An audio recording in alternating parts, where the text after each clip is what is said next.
Is it possible to predict kung yayaman ang isang tao kahit na walang-wala siya o kaya sobrang broke pa siya ngayon? I believe yes. May mga signs na kahit na ano pang estado ng buhay ng isang tao ay malalaman mo kung aasenso ba siya. At hindi kasama dyan yung pagsha-share ng duwende sa Facebook ha, tigilan nyo yan. Please lang. Today, we break down the 4 actual signs based on data and behavior na magsasabi kung yayaman ka. Para malaman natin kung road to riches ba tayo o road to nowhere. Wag naman sana, no? Welcome to Pera Thoughts. Simulan natin sa favorite ko. Ang number 1 sign na yayaman ka ay you are a student for life. Explain. Does this mean kailangan nilang bumalik ng college? Ang mahal kaya ng tuition? Hindi. Ang ibig kong sabihin, hindi natatapos ang pag-aaral mo sa graduation. Yung mga yumayaman, obsessed silang matuto. Nagbabasa ng libro, nakikinig sa podcasts, nanonood at nakikinig sa Pera Thoughts, nag-e-enroll sa courses, self-study sa mga bagay na interesado sila. Agree. You're increasing your human capital. At hindi mo naman kailangan gumastos. Ang dami niyan sa YouTube. Sa true. Kasi tingnan mo yung mga average person, ang inaaral nila ay puro history. History ng breakup ng Kathniel. Tagal na nun, Riz. Naka-move on na sila, ikaw hindi pa? Migs, focus! Ang point ko, kung yung friends mo ay puro chismis, tapos ikaw naman ay nag-aaral ng like kung paano mag-edit ng video, paano mag-invest, paano mag-business, that is a massive sign. Yes, agree naman ako dyan. While they are scrolling TikTok for dances, you are scrolling for knowledge. You are building the engine, your skills that will generate your wealth. Sign number 2, you confront your numbers. Hindi ka takot buksan ng banking app mo. Aray, sakit naman yan. Alam mo yung feeling na pipikit ka muna bago mo i-check yung balance? Parang nagdadasal ka muna na, Lord, sana may koma pa. Sana nga may koma pa. Pero that fear keeps you poor. The sign that you will be wealthy is high financial awareness. You track your net worth. Alam mo kung magkano ang pumapasok at lumalabas. Wait, question. Kasama ba sa tracking yung pag-compute kung ilang pecha de peligro bago magsweldo? Partial credit. Pero seryoso, data drives decisions. Kung may spreadsheet ka na tinatrack mo ang expenses mo, that is sexy. Uy, narinig nyo yan? Sexy daw ang spreadsheet, sabi ni Migs. Kaibang kink yan. It is. It gives you control. If you don't measure it, you can't manage it. Kung alam mong gumagastos ka ng 5K sa kape, Oops, attacked. you can adjust. Awareness is the first step to riches. Speaking of awareness, aware ba kayo na libre lang mag-subscribe dito sa Pera Thoughts?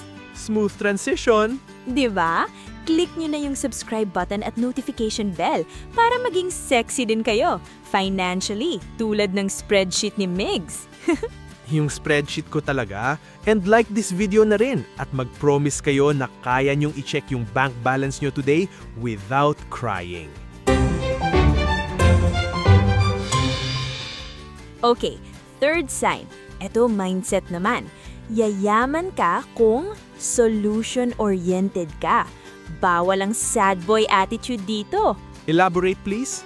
Ganito yan. Pag walang pera ang average na tao, ang script nila ay ganito. Wala mahirap ang buhay. Kasalanan ng gobyerno, kasalanan ng parents ko, kasalanan ng zodiac sign ko. External locus of control.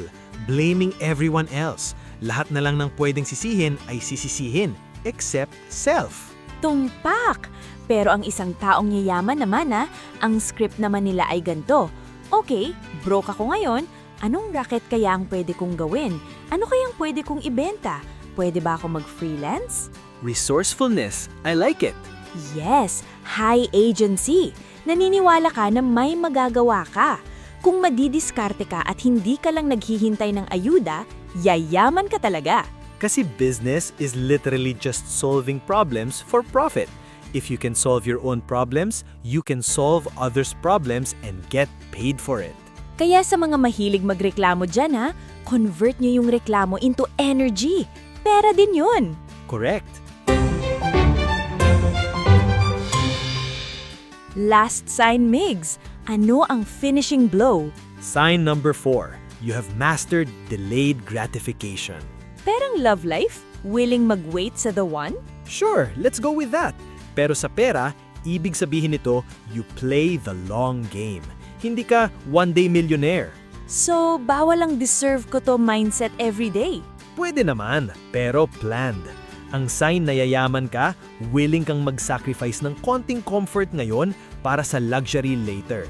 You understand that small habits compound. Gets. Yung tipong packed lunch ka lagi ngayon para maka-travel ka to Japan next year. Exactly. You respect the process. Boring siya sa simula. Parang pinapanood mo kung paano matuyok ang pintura. Grabe naman sa analogy. Pintura. Pero ganun talaga. Wealth building is boring. Kung gusto mo ng excitement, dun ka magpunta sa casino. Pero kung wealth ang gusto mo, be boring and consistent. Ang ganda nun. So, recap tayo sa mga signs. Ikaw ba ay hindi nagsasawang matuto? Tinatrack mo ba ang numbers mo? Resourceful ka ba? At pinapractice mo ba ang delayed gratification? Kung nasa iyo ang apat na yan, sure ako na aasenso ka. Yayaman ka, kapatid. I-comment nyo, yayaman ako. At tandaan nyo uulitin ko lang, hindi kasali sa mga signs ang pag-share ng duwende sa Facebook ha. This is Reese. And this is Migo. Kita-kits sa next episode. Bye! Bye! Mwah!